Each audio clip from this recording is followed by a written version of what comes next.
Sean says, what issues have you faced working with Go High Level and how did you overcome them? Do you sell any snapshots? What issues do I face working with Go High Level? What issues have I not faced working with Go High Level? That would be the quicker answer. Uh, um, everything.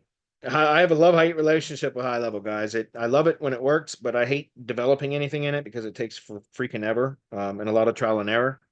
And but out of necessity over the last few years, really, I feel become fairly proficient with it.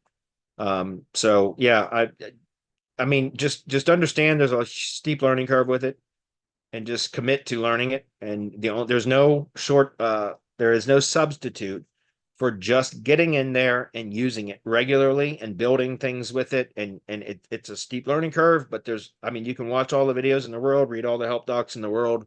It's not going to help until you get in there and just start doing. And as you do, you will learn. And that's the short answer I can give you. There's really that's part of the reason why I'm trying to develop as much of this stuff for our members as possible so that they can just use a high level account and just learn the CRM part so they can focus on marketing and sales and not tech, right? That's part of the reason why so many people that they get signed up with high level thinking that it's going to help them to make sales and manage contacts and leads and everything else for their own agencies. And what do they end up doing? They end up spending the next year and a half learning high level instead of marketing and selling, you know?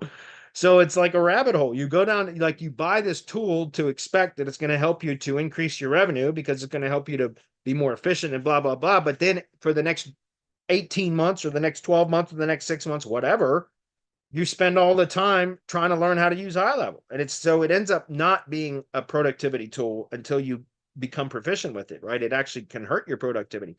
So I understand it. And that's why I'm trying to produce as much of this stuff for our members as possible so that they can come in and just learn the CRM part for now. Get your cash flow needs met first. Do marketing and selling until you have a certain level of revenue hit that then can support your business and your family. And once you have hit that level, if you want to learn how to build automations in high level and add all of this complexity, then do it. But so to answer your question, Sean, like I said, if you can find snapshots that are already built for your specific needs or very close, yes, buy them because a lot of the work will be done. And then you just have to figure out how it functions and make sure that you're working within those kind of constraints, so to speak. Do I sell any snapshots? Yeah, no, not individual snapshots, but in our mastermind, you can get access to snapshots that I've created, but you have to be a mastermind member. So hopefully that's clear. But the short answer there again is just it's very difficult. Just understand there's a big steep learning curve. There is no substitute for learning how to just build things in there if that's what you're trying to do.